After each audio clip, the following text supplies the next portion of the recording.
Ito pong si Marjorie nag-PM siya sa akin, eto ang sabi niya, "Hello Doc, ano po maaari kong gawin? Ang papa ko po kasi nung end of August, inatake siya ng sikmura, tapos hinimatay siya, nahilo siya. Pina-check ang BP niya, low blood daw po. Laging ganon, pag inaatake yung sikmura niya, lagi siyang nahihilo.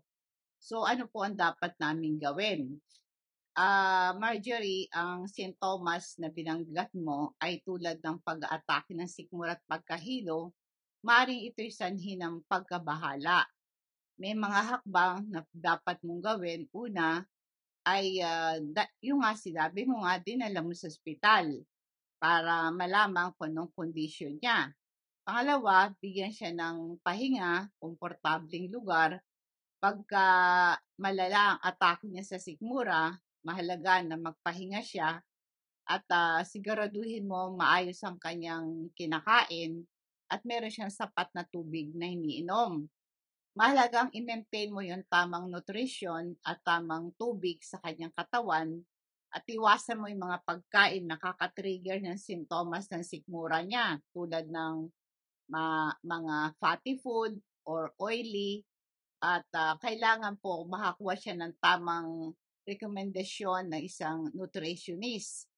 Pag nakaranas ng pagkahilo at sinikmura, importante na kausapin ng doktor, ma-rule out ang medical condition para magrekomenda sila ng tamang medication, therapy, and lifestyle changes. Ang pagkahilo at saka discomfort sa tiyan, maring ito'y dahilan ng kakulangan ng tubig. Pag ang katawan ay dehydrated, walang sapat na tubig ang katawan, nagiging dahilan nito ng pagkahilo at sakit ng tiyan. Ang malnutrition din, pagka walang sapat na nutrients, hindi balanse ang sustansya sa pagkain, hindi magko-cause din ito ng pagkahilo at sakit ng sikmura. Kaya yung malnutrition, ito ay pag ang katawan mo, pag walang nakukuha sapat na nutrients at saka right nutrients, hindi ito magpa-function ng mabuti. Kaya ang malnutrition, isang sanhi din ito ng hindi ka nakakakain ng sapat na pagkain at kahit na kumakain ka, kulang sa sustansya.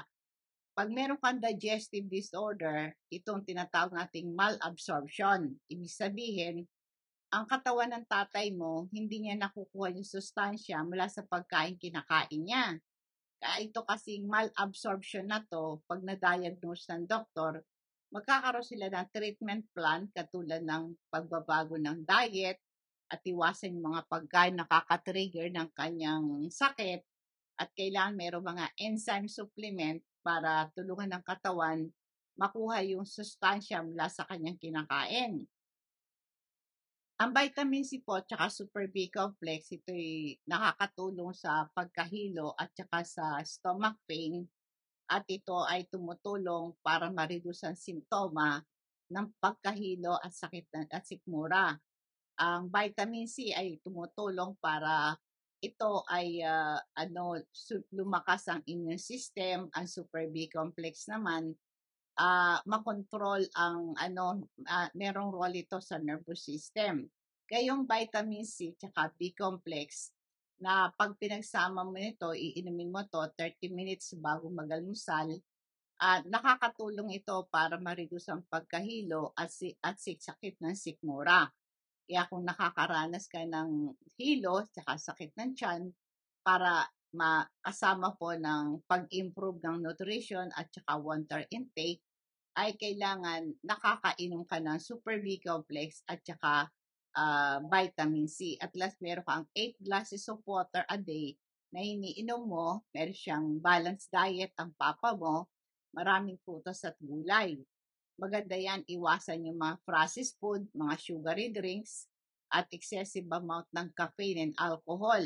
Ito'y nakakairita sa tiyan niya, nakakapagpalala ng pagkahilo niya. Ang omega-3 fatty acid, calcium, magnesium, lecithin, ito po ay nakakatulong ito sa pagkahilo at saka sa stomach pain. Dahil yung omega-3 fatty acid, ito'y merong benefit ito na panpigil sa inflammation at ito'y nag-i-improve ang kalusugan ng bituka. Nagkakaroon ng reduction ng stomach pain. Kaya ito'y take mo sa father mo yung omega-3 fatty acid at malaking tulong. Ganon din po yung calcium. Pagka meron siyang calcium deficiency, nakalink ito sa dizziness and stomach pain. Kaya yung ding magnesium na to ay nakakatulong po ito para maiwasan yung pulikat, yung pagkahilo. Kaya painumin mo to, malaking tulong ito para sa ma-reduce yung stomach pain and dizziness, no? Calcium, magnesium, omega-3 fatty acid, and lecithin, makakatulong ito sa kanya. Kaya ngayon merong para ma-improve ang nutrition at water intake ng father mo, kumain siya konti-konti pero madalas throughout the day para manatili yung blood sugar level niya stable, maiwasan ng pagkahilo. Huwag siyang kakain ng napakarami bago kumain. Magiging dahilan nito ng hindi siya matunawan, mahirapan siyang matulog, maging dahilan nito ng pananakit ng kanyang sikmura. Iwasan ng pag-inom ng kape, alak, ito'y nakakatuyo at mahirap siyang matulog at makakaranas siya ng hilo at saka po yung sakit ng sikmura. So, importante rin kung nakakaranas ng sakit ng sikmura at saka pagkahilo, minsan meron kang maaring allergic reaction sa pagkain. Kaya iwasan yung mga dairy products, mga soy and gluten. Iwasan ito. Iwas mo muna siyang painumin ng gatas, iwasan yung mga keso, iwasan mo na yung mga soy product, wag mo nang pakainin ng itlog, mga peanut, mga shellfish. Iwas mo muna sa kanyang maanghang na pagkain, matataba, caffeinated beverages, and alcoholic beverages. Konsultahin po isang doktor or gastroenterologist para ma-check up ang tatay mo, ma-diagnose ang dahilan ng pag-atake ng kanyang sikmura at pagkahilo. At ang doktor, magbibigay sila ng tamang pagsusuri, magre-recommenda sila ng mga gamot, at kasama nito yung kanyang pagbabago ng pamumuhay, makatulong sa kanya. Kaya isang professional na tagapag-alaga ng kalusugan niya para ma-evaluate ang kanyang kalagayan, mabigyan niya ng tamang gamot, tamang rekomendasyon sa kondisyon ng tatay mo. Kaya dapat ma-rule out kung meron siyang peptic ulcer na maaring namamaga o may sugat ang lining ng kanyang stomach o kaya yung first part ng kanyang bituka. O kaya titignan kung meron siyang autoimmune disorder, maaring na-damage yung lining ng kanyang small intestine. Kaya ito, nakakaramdam po siya ng sakit ng sikmura at pagkahilo. At ganoon din po kung meron siyang irritable bowel syndrome, ito'y condition apektado naman yung malaking bituka. Kaya dapat ma-rule out saan galing po yun. Kaya pagka nanggagamot ka, alamin mo kung saan nanggaling. Kaya diyan pumapasok ang diagnosis ng doktor. Pwede silang gumamit ng X-ray, MRI, ultrasound, and blood test. Alam mo, makakatulong sa papa mo yung crystal oil. Ipahid mo to sa sikmura niya, ipaamoy mo, i-massage mo sa sintido niya, nagpo-promote ito ng relaxation, naalis ang pagkahilo, at saka pagka pinahid mo sa sikmura niya, nawawala ang sakit ng sikmura niya. Kaya ito pong ating crystal oil, ito merong pangkalmanting effect sa ating digestive system, nakaka-relieve ito ng kabag, bloating, and stomach cramps, nare-relieve yung pagsusuka mo. Maganda din po itong ating crystal oil at hindi ka kakagatin ng lamok pag pinahid mo to sa balat mo. Yung activated charcoal po, ito'y centuries na po for medicinal properties.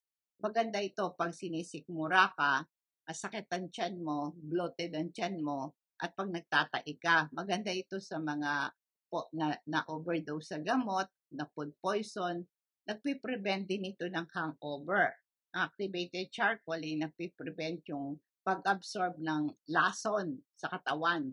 Nare-reduce yung diarrhea, na nag-absorb ito ng gas at toxin sa bituka. Kung may bad breath ka, activated charcoal, kanyang ina-absorb ng mga bacteria and toxin sa bibig mo nagko-cause ng bad breath. Kung kayo po ay nasisiyahan at marami kayong natututuhan sa ating program, pwede niyo po kayong mag-subscribe sa aking YouTube channel, Rose Alfonso. Click niyo lang po yung bell at para ma-update kayo sa aking mga health topics. Sa akin naman pong official Facebook page, Patnubay sa Kalusugan, pakiclick lang po yung follow, like, and share. Kung kayo interesadong magpa-deliver ng ating mga product, pwede po kayong magbigay ng yung pangalan, address at contact number. Cash on delivery naman po ito, i-charge sa inyo ang shipping fee. Dadako po tayo sa ating food for thoughts bilang pagwawakas. Daniel chapter 2 verse 48.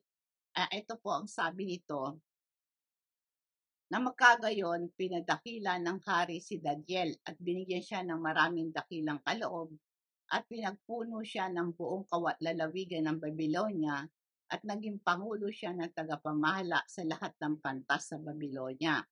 Ito pong verse na to, si King Nebuchadnezzar, siya po yung hari ng Babylon.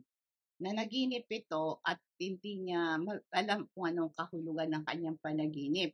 Si Daniel ang nag-interpret ng panaginip ng hari, kaya ang bilang regalo kay Daniel, ginawa siyang ruler over the entire province of Babylon. At saka po, meron siyang high position of authority at nagkaroon ng respeto ang hari sa kanyang karunungan at sa kanyang abilidad. Kaya po ang wisdom, ito'y gift from God. Kaya kung tayo po ay nag-aas ng regalo galing sa Diyos, kailangan hingin po natin ng wisdom. Katulad po ni Solomon, hindi siya humingi ng kayamanan, pero humingi siya ng wisdom, karunungan mula sa Diyos, makagawa ng mabuting desisyon sa kanyang buhay. Ito'y naging kalugod-lugod sa Diyos. Hindi lang po wisdom ang binigay sa kanya, pati material na bagay ay binigay sa kanya. Kaya if we want to please God at makagawa tayo ng good decision sa buhay natin, humingi po tayo ng kaalaman, patnubay at gabay sa tulong po ng Panginoon. Magandang gabi po, nawang pagpapala, patnubay ng Diyos ang sumatin, and God bless us all.